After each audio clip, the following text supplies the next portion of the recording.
savory summer recipe that's also allergen friendly. Here to share how it's done, we welcome back plant-based chef and cooking instructor Hawnuh Lee.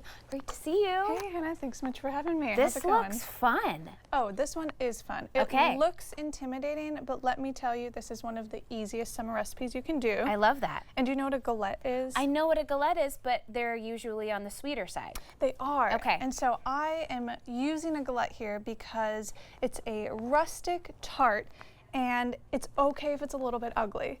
Oh so yes, that's what we love about it. I am enjoying ugly summer food right now, and it makes it very beginner friendly. Yes. So this is a recipe that anybody can do. You don't need to be a baker. You just have to have too much zucchini that you don't know what to do with. Which a lot of people do right now. So good thing you're here. Zucchini season. Yes. So we are in summer squash mode.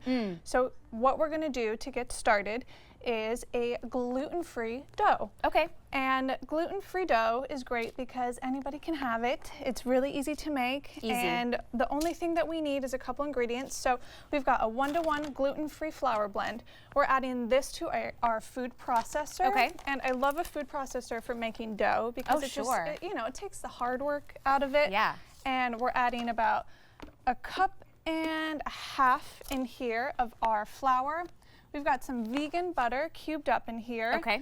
We're adding this in. We're definitely adding this in. We're gonna do it. There you go. Yeah, we got it. Perfect. Some kosher salt. And then all we're doing in our blender is a quick little blitz. Okay. And this is just to create a crumbly base for us. So we're gonna pulse. Yay. And it's working. It's working. Definitely on purpose. Always exciting. Yeah. And once we've pulsed it to just crumbly enough, this helps keep the butter intact, which is going to help the dough stay firmer. We're going to add this to a large bowl here, shake it off. I'm with you so far. I can do this. This is easy. Definitely do this. Okay. You've got a food processor at home. And then to this mixture, we're adding a 1/4 cup of water, 2 tablespoons of olive oil, and a teaspoon of apple cider vinegar.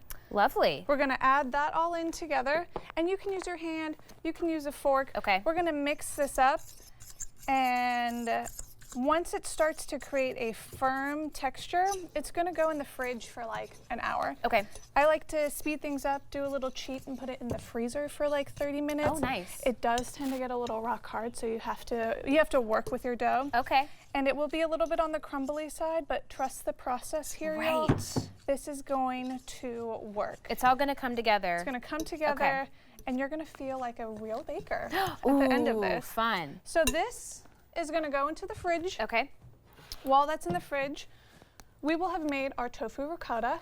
And because, we only have a little bit of time, I've made our ricotta ahead of time, and I'm gonna tell you what's in it, but tofu ricotta is basically 2 ingredients. Okay. It's firm tofu and a heck of a lot of nutritional yeast. Oh, that makes sense. Nutritional yeast is, the tofu is a flavor vehicle for nutritional yeast, which adds a really punchy, umami, little bit of an acidic kick to it. You add a little lemon, salt, and you put that back in your blender because we love our food processor. So easy. What a great idea, too. And we'll have had that whipped up ahead of time, and this will be the base of our dough. So our pre-made dough has come out of the refrigerator. We're bringing it to the table, and we're gonna roll it out together. I've done some of the work of rolling it out already because, back behind set, it is just a little bit of a labor of love sometimes. But we appreciate you doing the hard work for us. The big secret here is parchment paper. Of course. So before you roll anything out, get a piece of parchment paper. You can get this at any grocery store, and this is gonna help make things a little bit easier to transport. Easy. So because it's gluten-free, it is a little bit fragile. So we want to finesse the dough. We wanna work with the dough here. So we're just gonna practice rolling this out together. And if you wanna try rolling out with me, you can get a good feel of, we'll sprinkle down a little gluten-free flour, make sure that our roller isn't going to stick, and we want to make sure it is smooth going across. We don't want to put too much pressure. I see. So that we keep our dough intact. Okay. And the goal here is general circle. Right. But circle is a suggestion. I like that general circle concept. I can get behind that. We're aiming for a general circle, but if you get kind of trapezoidal in here, that's totally okay.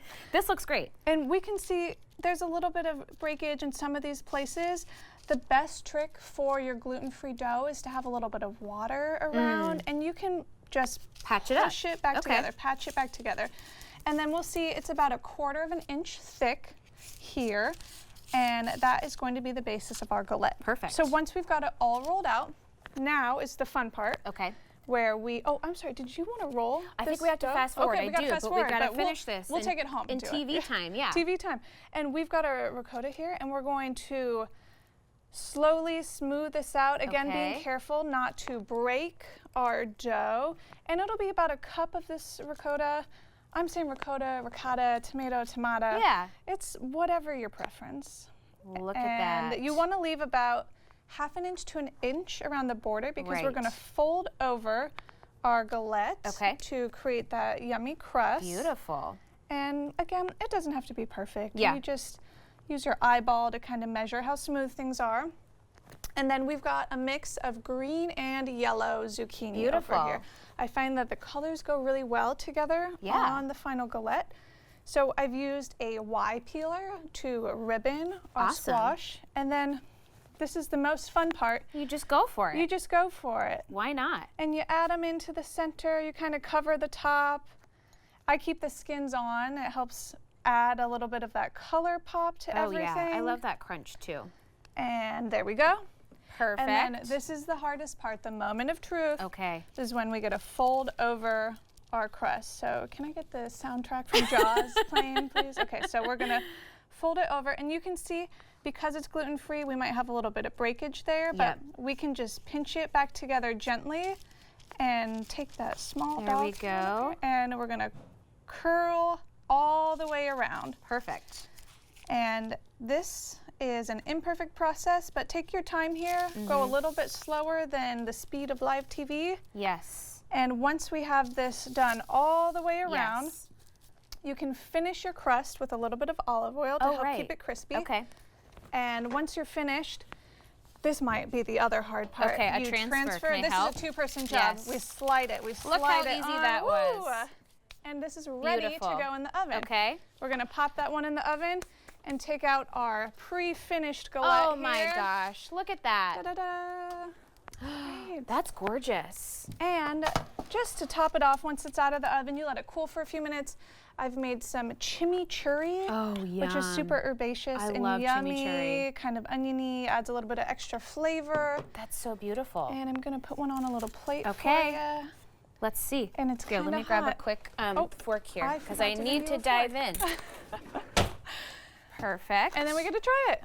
Let me see. I love chimichurri on basically just about anything, especially in the summertime. It's one of my favorite flavors. Super fresh, and it's all herbaceous, and those come together so well.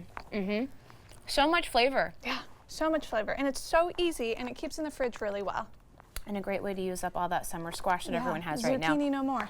Thank you, Hawnuh. Great to so see much, you. Hawnuh. So yummy. Okay, we'll have this recipe and more about Hawnuh on our website at katu.com. We'll be right back with more Afternoon Live right after this.